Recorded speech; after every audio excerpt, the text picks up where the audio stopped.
The morning sun filtered through the tall windows of Kensington Palace, casting long shadows across the marble floors where 8-year-old Princess Charlotte stood perfectly still. Her small hands were clasped behind her back, her chin tilted upward in a pose that had been drilled into her since she could walk. The royal photographer adjusted his camera for the 15th time, while her mother watched from the sidelines with an expression that mixed pride and concern. "Just a few more shots, Your Royal Highness," the photographer called out cheerfully, though Charlotte could hear the strain in his voice.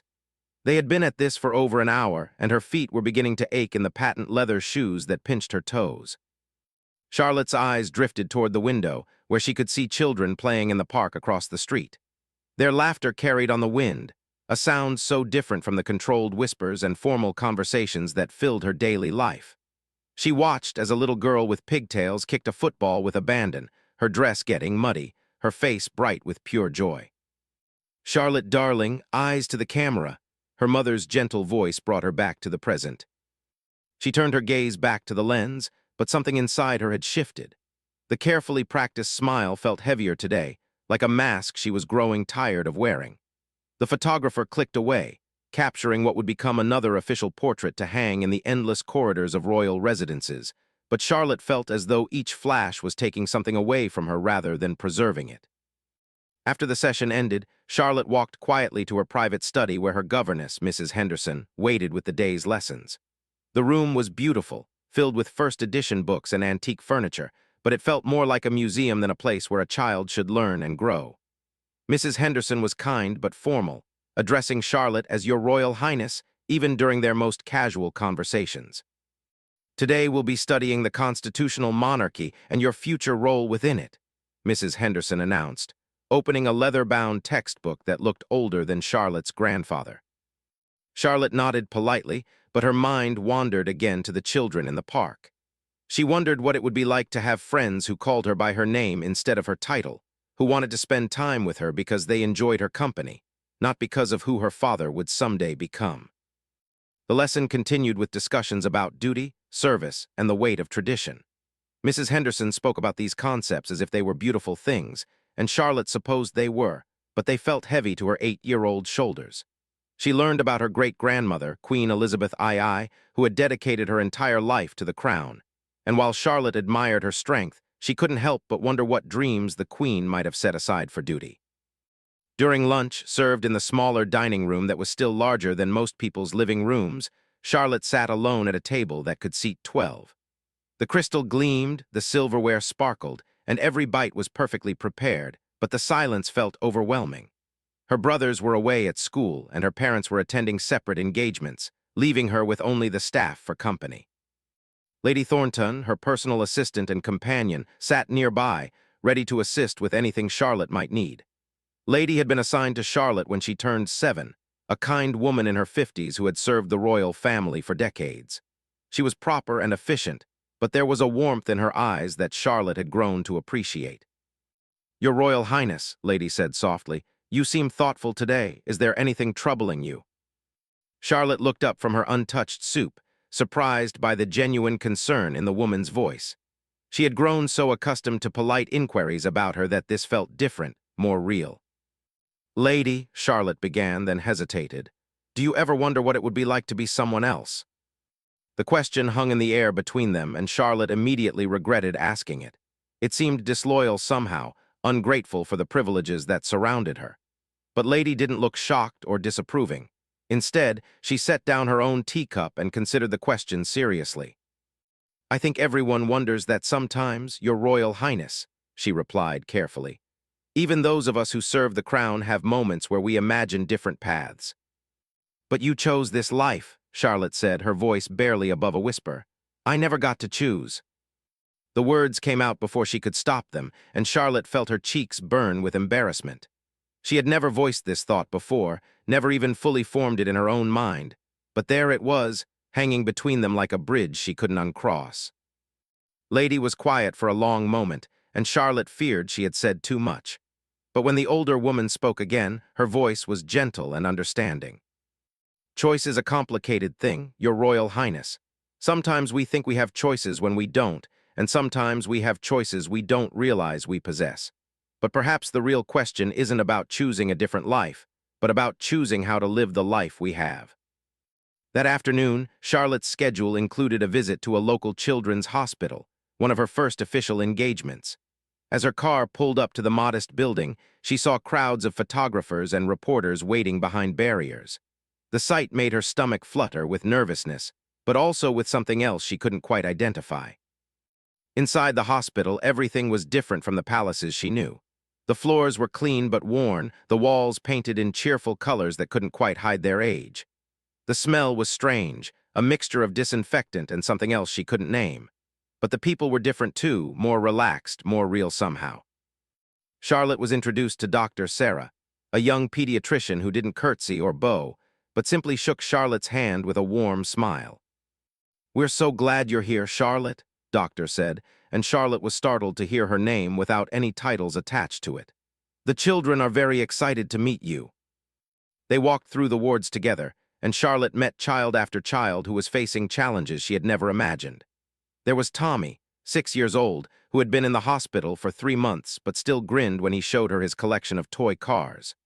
There was 9, who was in a wheelchair but spoke animatedly about her dreams of becoming a scientist. What struck Charlotte most was how normal these children seemed despite their extraordinary circumstances. They didn't treat her like a princess on a pedestal. They treated her like another kid. Tommy asked if she liked football, wanted to know if she had any pets, and a little boy named Jack simply asked if she wanted to see his drawing of a dragon. For the first time in months, Charlotte felt herself relaxing. She sat on the edge of beds, looked at drawings and crafts, and listened to stories that had nothing to do with royal protocol or constitutional law. When a little girl named Sophie shyly asked if Charlotte wanted to play a board game, Charlotte looked around for permission and found Doctor nodding encouragingly. They played for 20 minutes, just 2 children rolling dice and moving pieces around a board, and Charlotte couldn't remember the last time she had laughed so freely. Sophie didn't know the proper way to address a princess, and Charlotte didn't care. For those precious minutes, she was just Charlotte, a girl who was terrible at board games but loved trying anyway. But all too soon, Lady appeared at her elbow and Charlotte knew their time was up. As they prepared to leave, Sophie tugged on Charlotte's sleeve. "Will you come back?" the little girl asked, her eyes wide and hopeful. "I hope so," Charlotte replied, and she meant it more than she had meant anything in a long time. On the drive back to the palace, Charlotte was unusually quiet. Lady sat beside her, occasionally glancing over with concern, but respecting the princess's need for silence. Charlotte pressed her face against the window, watching the ordinary world pass by, and felt something stirring inside her that she hadn't experienced before. That evening, as Mrs. Henderson helped her prepare for bed, Charlotte asked a question that would surprise them both. "Mrs. Henderson, what did you want to be when you were my age?" The governess paused in her brushing of Charlotte's hair, meeting the girl's eyes in the mirror. "A teacher," she replied after a moment. "I wanted to help children learn and grow." "And did you become a teacher?" "In a way, Your Royal Highness, I became your teacher." Charlotte nodded, but she was thinking about Doctor, who had become exactly what she wanted to become, and about the children in the hospital who dreamed of being scientists and artists and football players. She wondered if any of them ever dreamed of being princesses, and if they did, whether they understood what it really meant.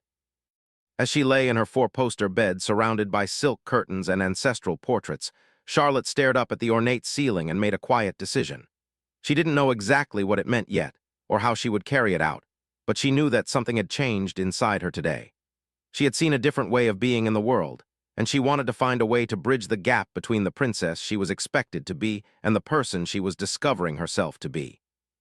Outside her window, the park was empty now, but Charlotte could imagine the children who would return tomorrow to play and laugh and simply be themselves.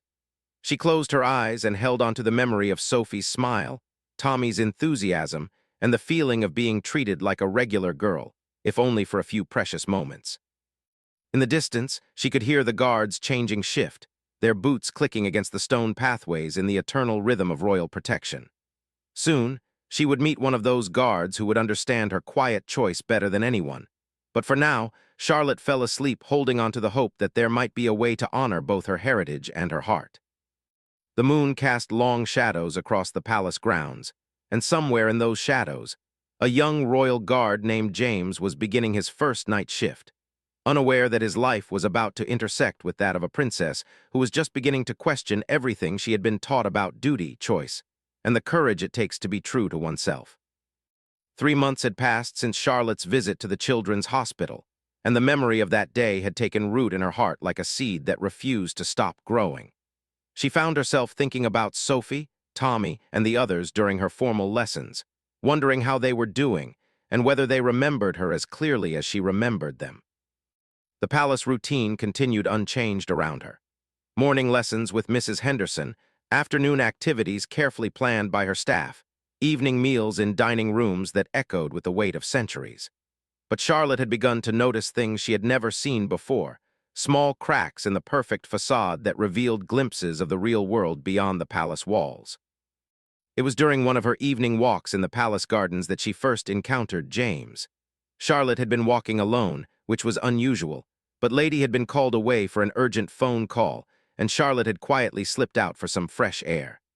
The gardens were her favorite part of the palace grounds, where she could at least pretend she was somewhere less formal, less watched. She was sitting on a stone bench beneath an old oak tree when she heard footsteps approaching. Her heart sank, expecting to see Lady or one of the other staff members come to escort her back inside. Instead, she found herself looking up at a young man in the dark uniform of the Royal Guard, his face kind but serious. "Your Royal Highness," he said, offering a respectful bow. "I'm afraid you shouldn't be out here unaccompanied. It's not safe protocol." Charlotte sighed, preparing for another lecture about security and proper procedures. But something in the guard's voice made her look at him more carefully. He was young, probably in his early 20s, with dark hair and eyes that seemed to see more than they should. "I know," she replied quietly. "I just needed some air. It's so quiet out here, so peaceful." James had been assigned to the Royal Protection Detail only 6 weeks earlier, fresh from his training and still adjusting to the strange world of palace life.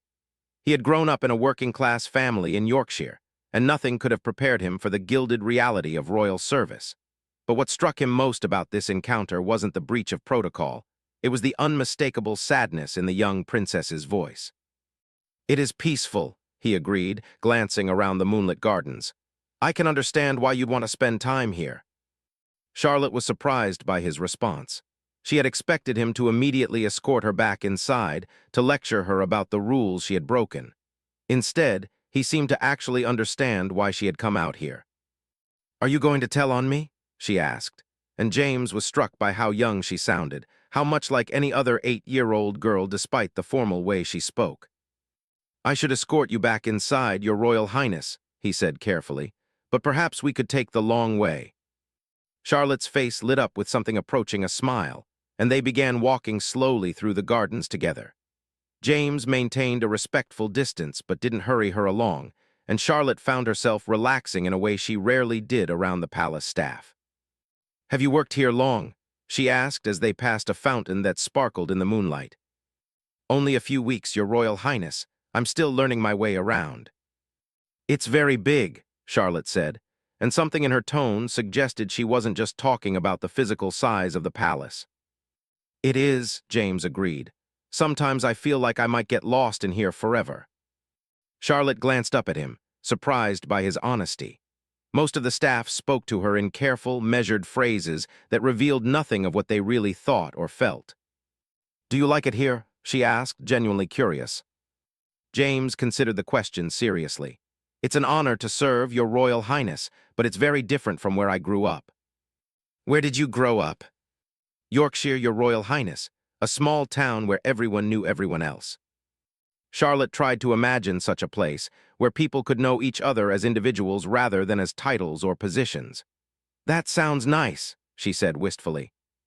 "It was," James replied, then caught himself. "Not that this isn't wonderful too, of course." But Charlotte had heard something real in his voice when he spoke about his, something genuine that she rarely encountered in palace conversations. They had reached the back entrance to the palace, and James knew he should escort her inside immediately. But there was something about the lonely figure she cut against the backdrop of the massive building that made him hesitate. "Your Royal Highness," he said quietly, "if you ever need to take another walk in the gardens, perhaps you could let me know. I could make sure you're properly escorted." Charlotte looked up at him with surprise and something that might have been gratitude. "You wouldn't mind." "It would be my duty to ensure your safety, Your Royal Highness." But they both knew he was offering something beyond mere duty, and Charlotte felt a flutter of hope that she might have found someone who understood her need for something real in her carefully constructed world. Over the following weeks, Charlotte began to look forward to her encounters with Guard. He was often assigned to the interior detail during her lessons, standing at attention by doors and in hallways, and she found herself glancing his way when Mrs. Henderson wasn't looking. Sometimes she caught him watching her with an expression that seemed almost protective, and she wondered what he saw when he looked at her. Their second real conversation happened during another of Charlotte's unauthorized garden walks. This time, she had been more careful, slipping out during the dinner hour when most of the staff was occupied with serving her parents in the main dining room. She found her way to the same oak tree and was surprised to discover James already there, as if he had been waiting for her. "Good evening, Your Royal Highness," he said, stepping forward from the shadows. "Were you watching for me?" Charlotte asked, not sure whether to be pleased or concerned. "I noticed you seemed to favor this spot," James replied diplomatically. "I wanted to make sure you were safe if you chose to visit it again." They walked together again, this time covering more of the extensive gardens. Charlotte found herself asking James about his life before the palace, and he told her stories about growing up in a house where he shared a room with his two brothers, where dinner was a chaotic affair with everyone talking at once, where summer evenings were spent playing football in the street until the last light faded.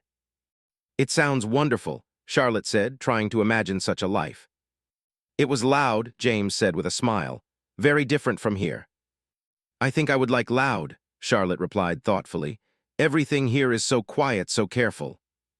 James glanced down at her, struck again by the loneliness in her voice. "Don't you have friends to play with, Your Royal Highness?" Charlotte was quiet for a long moment. "Not really. There are children at official events sometimes, but they're always so nervous around me, and most of my lessons are alone with Mrs. Henderson." "That must be lonely," James said gently. The simple acknowledgement of her loneliness hit Charlotte harder than she expected. No one had ever said that to her before, had ever recognized that being a princess might sometimes be a lonely thing. "Sometimes," she admitted quietly, "but I'm not supposed to complain. I have so many privileges, so many opportunities." "Having privileges doesn't mean you can't feel lonely," James said. "Everyone needs friends, needs people who care about them for who they are, not what they represent." Charlotte stopped walking and looked up at him with wide eyes. "Is that what you think I need?" James realized he had perhaps said too much, stepped too far outside the boundaries of his role. But there was something about this small girl carrying such a heavy burden that brought out his protective instincts. "I think every child needs that, Your Royal Highness," he said carefully. "Even princesses. Especially princesses." That night, Charlotte lay awake thinking about their conversation. She had never had anyone acknowledge that her life might be difficult in some ways, that privilege and happiness weren't always the same thing. James seemed to see her as a person first and a princess second, and that made her feel more real than she had in months. The next week brought Charlotte's second official engagement, this time at a local school where she was to observe classes and meet with students. Charlotte was nervous but excited, remembering how natural it had felt to interact with the children at the hospital. The school was smaller than she had expected, with narrow hallways lined with colorful artwork and the kind of cheerful chaos that spoke of real learning happening. Charlotte was introduced to Mrs. Williams, a teacher in her 30s who had the same warm energy that Charlotte had noticed in Dr. "We're so pleased you're here, Princess Charlotte," Mrs. Williams said. "The children have been looking forward to your visit all week." Charlotte was led into a classroom of children about her own age, and she felt the familiar flutter of nervousness mixed with excitement. These children were different from the hospital patients, healthy and energetic, but they had the same quality of being entirely themselves that Charlotte. "Class, we have a very special visitor today," Mrs. Williams announced. "Princess Charlotte has come to see what we're learning about." A forest of hands shot up immediately, and Charlotte found herself bombarded with questions that had nothing to do with royal protocol. "Do you live in a real castle? Do you have your own horse? Is your crown heavy? Do you get to stay up as late as you want?" Charlotte laughed, the sound surprising even herself. I do live in a palace, which I suppose is like a castle. I don't have my own horse yet, but I hope to someday. I don't usually wear a crown just for very special occasions. And no, I have a bedtime just like you do." The children seemed delighted by her answers, and Charlotte found herself relaxing into the conversation. When Mrs. Williams suggested that Charlotte join them for their morning lesson about local history, Charlotte eagerly agreed. She spent the next hour sitting at a regular desk, raising her hand to answer questions, and working on a group project about the history of their town. For those precious minutes, she was just another student, and it felt like the most natural thing in the world. During lunch, Charlotte sat with a table of children who peppered her with more questions, but also included her in their conversations about weekend plans, favorite books, and playground drama. A girl named Emma shared her sandwich with Charlotte when she learned that the princess had never tasted peanut butter and jam together. "It's the best combination ever," Emma declared seriously. "My mum makes them for me every day." Charlotte took a bite and had to agree that it was delicious, but she was more struck by the casual way Emma spoke about her mother, the easy affection in her voice. When it was time to leave, several children asked if Charlotte would come back to visit them again. As she walked to her car, Charlotte found herself wishing desperately that she could stay, that she could be part of their world instead of returning to the isolated perfection of palace life. That evening, during her walk in the gardens with James, Charlotte found herself telling him about the school visit. She described the classroom, the children, the feeling of being included in something real and immediate. "It sounds like you had a wonderful time, Your Royal Highness," James said, nodding the animation in her voice. "I did," Charlotte replied, "but it also made me sad." "Why sad?" Charlotte struggled to find the words for something she was only beginning to understand herself. "Because it felt so normal, so real, and then I had to leave and come back here and everything felt artificial again." James was quiet for a moment, understanding more than Charlotte realized. He had struggled with similar feelings since arriving at the palace, the sense of living in a beautiful but unreal world. "Your Royal Highness," he said carefully, "may I ask you something?" "Of course." "What would you choose to do if you could choose anything at all?" The question hung in the air between them, dangerous and thrilling. Charlotte had never been asked such a thing before, had never even been encouraged to think about what she might want independent of what was expected of her. "I think," she said slowly, "I would choose to help people, really help them, not just visit them and shake hands. I would choose to be useful." "That's a very noble choice, Your Royal Highness." "But it's not really a choice, is it?" Charlotte asked with a maturity that caught James off guard. "I'll do what I'm trained to do, what the crown needs me to do." "Perhaps," James said gently, "the choice isn't what role you'll play, but how you'll choose to play it." Charlotte looked up at him with sudden interest. "What do you mean?" "I mean that even within the boundaries of duty, there might be room for choice. Room to be the kind of princess you want to be, rather than just the kind you're expected to be." It was a revolutionary idea, and Charlotte felt something shift inside her as she considered it. She had never thought about having agency within her predetermined role, about the possibility of shaping her destiny even within the confines of royal duty. As they walked back toward the palace, Charlotte felt the familiar weight of the building's expectations settling around her like a cloak. But James's words had planted something new in her mind, a seed of possibility that maybe, somehow, she could find a way to be both the princess she was born to be and the person she was discovering herself to be. Behind them, the oak tree stood silent in the moonlight, witness to the quiet rebellion beginning in the heart of a young princess who was learning that even the smallest choices could be acts of courage. Spring had arrived at the palace with an explosion of color that made Charlotte's heart feel lighter. The gardens were full of daffodils and tulips, and the air carried the promise of warmer days ahead. But more than the changing seasons, something fundamental had shifted in Charlotte's world over the past few months. Her conversations with James had become a lifeline, moments of genuine connection that sustained her through the increasingly formal demands of her royal education. It was Lady who first noticed the change in Charlotte's demeanor. The young princess seemed more thoughtful, more questioning during her lessons. She asked different kinds of questions now, not just about facts and protocols, but about the why behind the traditions she was learning to uphold. "Your Royal Highness," Mrs. Henderson said one morning during their constitutional history lesson, You seem particularly interested in the concept of service today.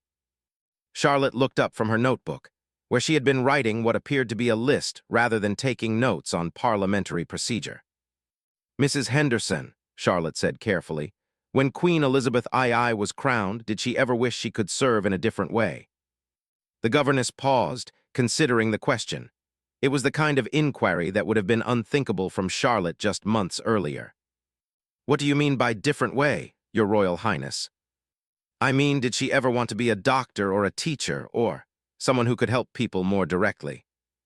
Mrs. Henderson set down her textbook and studied Charlotte's face. Her Majesty understood that her service was to be of a different nature, Your Royal Highness. She served by providing stability, continuity, and symbolic unity for the Commonwealth. But what if she had wanted to be a nurse during the war instead of just representing things? The question revealed a depth of thinking that surprised Mrs. Henderson. Charlotte wasn't just learning about duty anymore. She was grappling with what it meant, questioning whether there might be different ways to fulfill one's obligations to others. Your Royal Highness, Mrs. Henderson said gently, may I ask what has prompted these questions? Charlotte hesitated. She couldn't tell Mrs. Henderson about her conversations with James, about the way he had encouraged her to think about choice within duty. Those conversations felt too precious, too fragile to share with the formal world of her education. I've been thinking about the children I met at the hospital and the school, Charlotte said instead, which was also true. They all seemed so purposeful, like they knew exactly what they wanted to contribute to the world. And you don't feel that same sense of purpose about your royal role? Charlotte bit her lip, afraid she was revealing too much. I feel the importance of it, she said carefully, but sometimes I wonder if there are other ways to be important, other ways to help. That afternoon, Charlotte's schedule included a private audience with her father, Prince William. These meetings had become more frequent as Charlotte grew older, part of her gradual introduction to the responsibilities she would one day inherit. But today, Charlotte found herself looking forward to the conversation in a way she never had before. Prince William received her in his private study, a room that was less formal than most of the palace spaces, but still filled with the weight of royal history. Portraits of previous monarchs gazed down from the walls, and Charlotte felt their eyes following her as she took her seat across from her father's desk.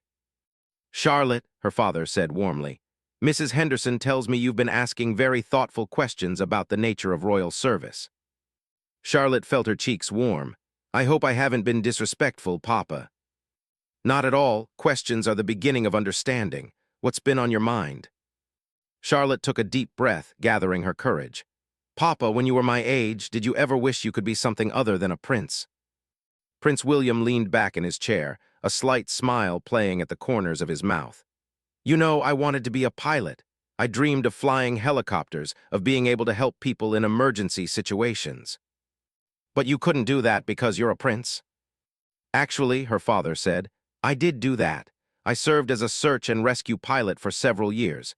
It was some of the most meaningful work I've ever done. Charlotte's eyes widened.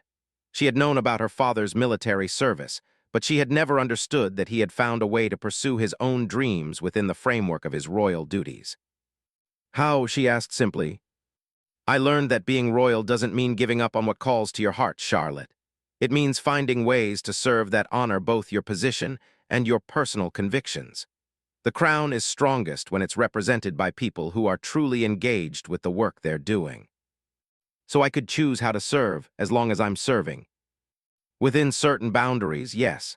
The key is understanding that your service must benefit others, not just yourself.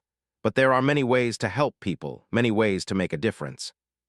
Charlotte felt something shift inside her chest, a loosening of a tension she hadn't even realized she'd been carrying. Papa, what if I wanted to be a doctor or a teacher? Prince William studied his daughter's earnest face. Then we would find a way to make that work within your royal obligations. There have been royal doctors, royal educators. Princess Anne has spent decades working hands-on with charities. Your path doesn't have to look exactly like anyone else's. That evening, Charlotte practically floated through the palace corridors. Her conversation with her father had opened up possibilities she had never dared to imagine. When she slipped out to the gardens for her usual walk with James, she was bursting with excitement. Guard, she called out, as she approached their usual meeting spot by the oak tree. James stepped forward from his position, nodding the unusual energy in her voice. "Good evening, Your Royal Highness. You seem particularly happy tonight." "I am," Charlotte said, unable to contain her smile. "I had the most wonderful conversation with my father today." As they walked through the gardens, Charlotte told James about her discussion with Prince William, about the revelation that royal service could take many different forms. "He said I could find my own way to serve," Charlotte concluded, her voice full of wonder. "He said the crown is stronger when it's represented by people who believe in what they're doing." "That's wise advice, Your Royal Highness," James said, but he could hear something more than happiness in Charlotte's voice. There was a determination there that hadn't been present before. "James," Charlotte said, and he noticed that she had dropped his formal title for the first time. "I've been thinking about what you said about choosing how to play the role I've been given, and I think I know what I want to do." "What's that, Your Royal Highness?" "I want to work with children, really work with them, not just visit them. I want to learn how to help them when they're sick or struggling or just need someone to believe in them." James stopped walking and looked down at her seriously. "That's a beautiful goal, Your Royal Highness. But it would mean doing things differently than they've always been done. It would mean spending real time with people, not just shaking hands and moving on. It would mean getting my hands dirty, learning things that aren't in the traditional royal curriculum." "And that scares you?" Charlotte considered the question honestly. "A little, but not as much as the thought of spending my whole life just representing things instead of doing things." "Your Royal Highness," James said carefully, "if I may say so, I think the children you've met would be very lucky to have your help." "Do you really think I could do it? Do you think I could be good at it?" James thought about the way Charlotte had interacted with the children at the hospital and the school, the genuine warmth and interest she had shown. "I think you already are good at it, Your Royal Highness. You have a natural way with children, a way of making them feel seen and valued." "My mother was always good with people too," Charlotte said thoughtfully. "Maybe it's something I inherited from her." "Perhaps, but I think it's something that comes from your own heart, Your Royal Highness." They had reached the far end of the gardens, where a small greenhouse sat among the older trees. Charlotte had never been inside it before, but tonight she found herself drawn to peer through the glass walls. Inside, she could see rows of seedlings and young plants, carefully tended and full of potential. "James," she said quietly, "do you think the other staff would understand if I wanted to do things differently?" James considered the question carefully. He had observed the palace staff over his months of service, had seen how they balanced respect for tradition with genuine care for the royal family. "I think most of them want what's best for you, Your Royal Highness. They might need time to adjust to new ideas, but if they can see that you're happy and fulfilled in your service, I believe they would support you." "What about Lady? She's been with the family for so long." "Lady cares about you very much, Your Royal Highness.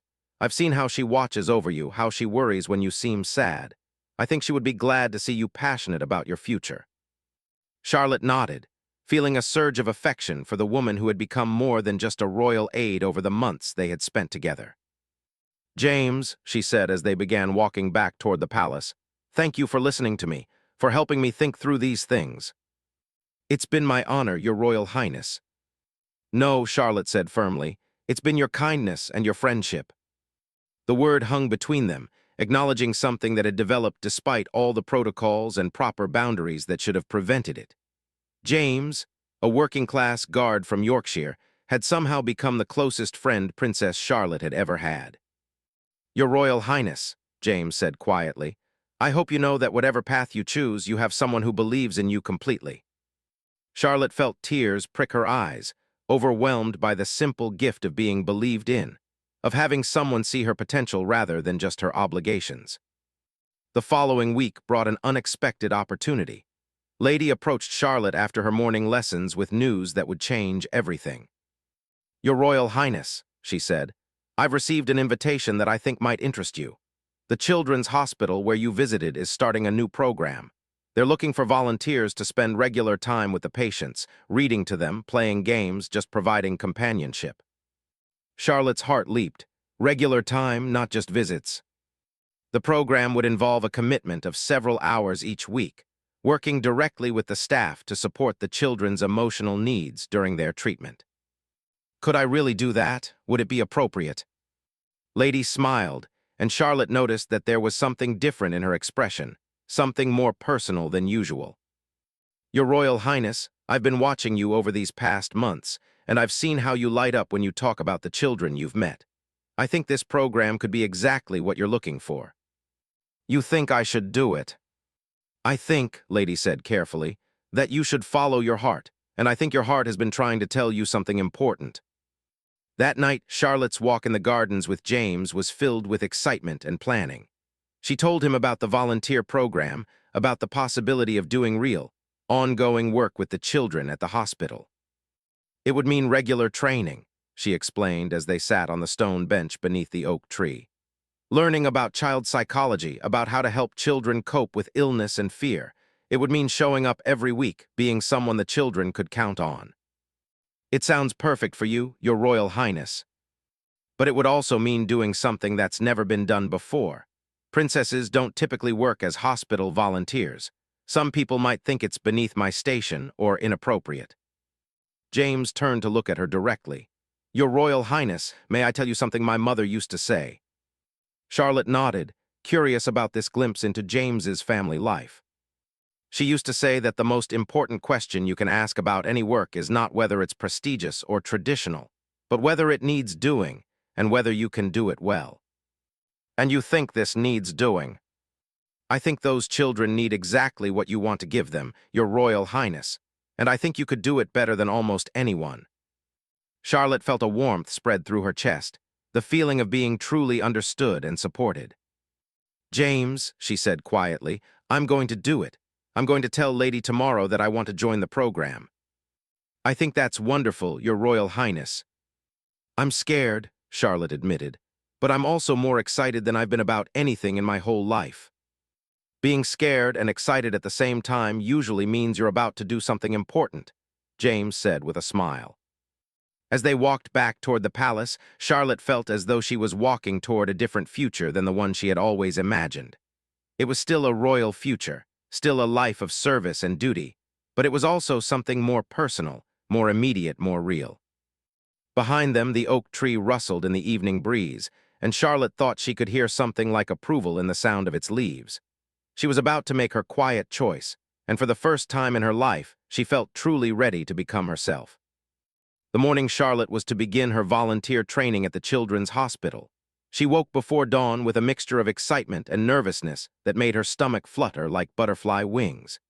She had spent weeks preparing for this day, reading books about child psychology that Lady had quietly procured for her, practicing conversations with Mrs. Henderson about how to talk to children facing difficult circumstances. As she dressed in the simple, practical clothing that had been chosen for the hospital work, Charlotte caught sight of herself in the mirror and barely recognized the girl looking back at her. Gone was the perfectly pressed formal wear, the carefully styled hair, the image of royal perfection she had grown accustomed to seeing. Instead, she saw a young girl in comfortable clothes, her hair pulled back in a simple ponytail, looking ready for real work rather than ceremonial appearances. You look perfect, Your Royal Highness, Lady said from the doorway, and Charlotte could hear genuine pride in her voice. Over the past weeks, Lady had become Charlotte's strongest ally in this new venture. She had worked tirelessly to coordinate with the hospital staff, to ensure that Charlotte's participation in the program would be meaningful rather than disruptive. She had also served as a buffer between Charlotte and the palace staff who were concerned about this departure from traditional royal activities. Are you nervous? Lady asked as they made their way to the car. Terrified, Charlotte admitted with a laugh, but also more excited than I've ever been about anything. The drive to the hospital took them through parts of London that Charlotte rarely saw, neighborhoods where real people lived real lives far from the rarefied world of royal palaces.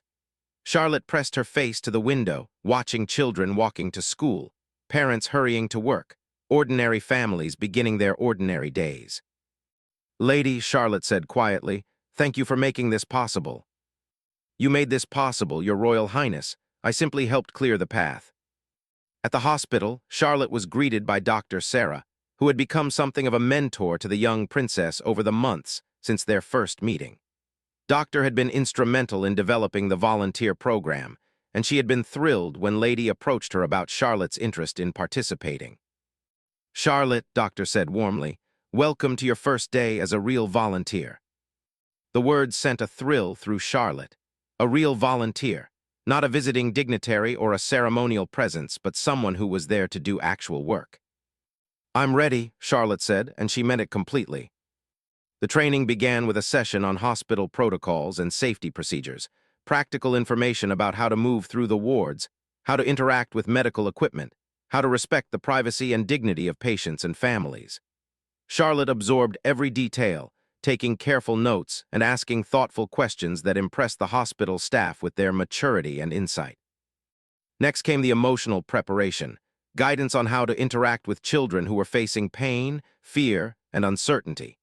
This part was harder, requiring Charlotte to confront the reality of childhood illness in a way that her previous visits had only touched upon. "The most important thing to remember," explained Mrs. Williams, the child life specialist who would be Charlotte's primary supervisor, "is that these children are children first, patients second. They want to play, to laugh, to feel normal. Your job is to help them remember that they're still kids, regardless of what they're going through medically. But what if they ask me questions about their illness? What if they're scared about treatments?" "You listen," Mrs. Williams said simply. "You validate their feelings, you let them know it's okay to be scared, and you help them find ways to cope. Sometimes the most helpful thing you can do is just be present with them in their fear, so they don't have to face it alone." Charlotte nodded, thinking about her own experiences with fear and uncertainty. She might not understand what it felt like to be seriously ill, but she understood what it felt like to face an uncertain future, to feel overwhelmed by circumstances beyond her control. After lunch, Charlotte was introduced to the children's ward, where she would be spending most of her volunteer time. The space was bright and cheerful, with colorful murals on the walls and play areas designed to make the environment feel less clinical and more welcoming. "Princess Charlotte?" A familiar voice called out, and Charlotte turned to see Sophie, the little girl she had played board games with during her first visit to the hospital. "Sophie," Charlotte exclaimed, genuinely delighted to see her again. "How are you feeling?" "Much better," Sophie replied with a grin that revealed two missing front teeth. "I've been waiting for you to come back. Did you bring any games?" Charlotte laughed, pulling a bag of activities from her shoulder. "I brought lots of games, and some books and some art supplies too." "Can we play now?" "If Mrs. Williams says it's okay," Charlotte replied, looking to her supervisor for permission. "Of course," Mrs. Williams said with a smile. "This is exactly why you're here."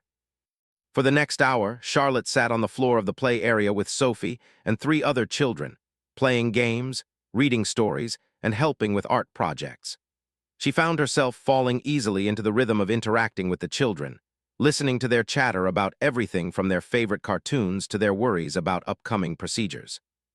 A boy named, who was about Charlotte's age, was initially shy around her, but gradually opened up when she showed genuine interest in the elaborate comic book stories he had been creating during his long hospital stay. "I want to be a writer when I grow up," confided as he showed Charlotte his drawings of superheroes. "Someone who creates stories that help people escape when things are hard."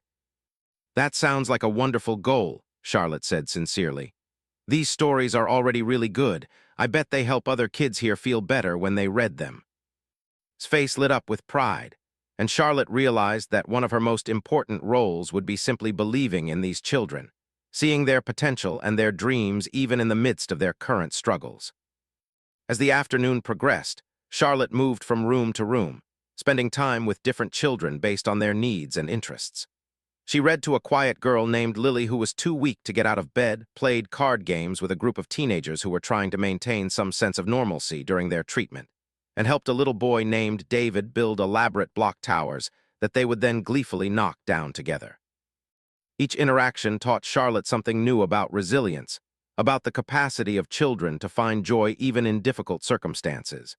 But she also saw the fear and sadness that these brave young patients carried, and she began to understand the weight of the responsibility she had taken on.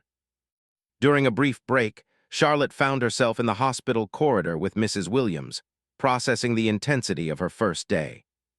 "How are you feeling?" Mrs. Williams asked kindly. "Overwhelmed," Charlotte admitted, "but also fulfilled in a way I've never experienced before." It's hard work connecting with children who are suffering, but you have a natural gift for it, Charlotte. I can see how much the kids already trust you.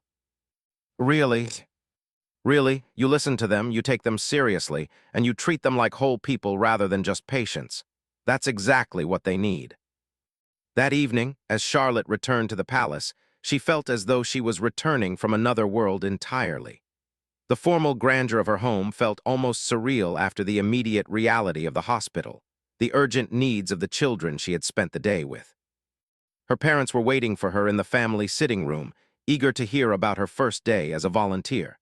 Charlotte told them about Sophie and then David, about the games and stories and conversations that had filled her hours. "You sound happy, darling," her mother observed with a warm smile. "I am happy," Charlotte replied, realizing as she said it just how true those words were. "I feel like I'm actually helping, like I'm doing something that matters." "All royal service matters," her father, Prince William, said gently, "but it sounds like you've found a way to serve that speaks to your heart." "I have," Charlotte said firmly. "This is what I want to do, Papa. This is how I want to use my position." Later that night, Charlotte made her way to the gardens for what had become her traditional walk with James. She found him waiting by their oak tree, and she could see the curiosity and concern in his expression as she approached. "How did it go, Your Royal Highness?" he asked immediately. "It was the best day I've ever had," Charlotte said without hesitation. "It was hard and sad sometimes, but it was also the most real, most meaningful thing I've ever done." As they walked through the moonlit gardens, Charlotte told James about each child she had met, about the connections she had made and the responsibility she had accepted. "I understand now what you meant about choosing how to play the role I've been given," she said as they paused by the fountain. "I'm still going to be a princess, but I'm going to be a princess who shows up, who gets her hands dirty, who actually does the work of helping people." "I'm so proud of you, Your Royal Highness," James said quietly, and Charlotte could hear the genuine emotion in his voice. "James," Charlotte said, turning to face him directly, "you helped make this possible. You helped me understand that I could choose to be more than just a symbol. You always had that strength in you, Your Royal Highness. You just needed someone to remind you to listen to your heart." Charlotte nodded, feeling the truth of those words. "This is just the beginning, isn't it? This is the start of becoming who I'm really meant to be." "I think so, yes."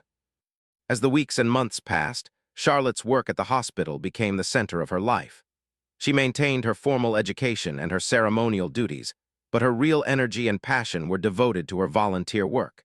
She learned the names and stories of dozens of children, celebrated their recoveries and mourned their setbacks, and gradually became an integral part of the hospital community. The media attention that had initially worried the palace staff actually helped raise awareness about the hospital's work and brought in additional funding and volunteers.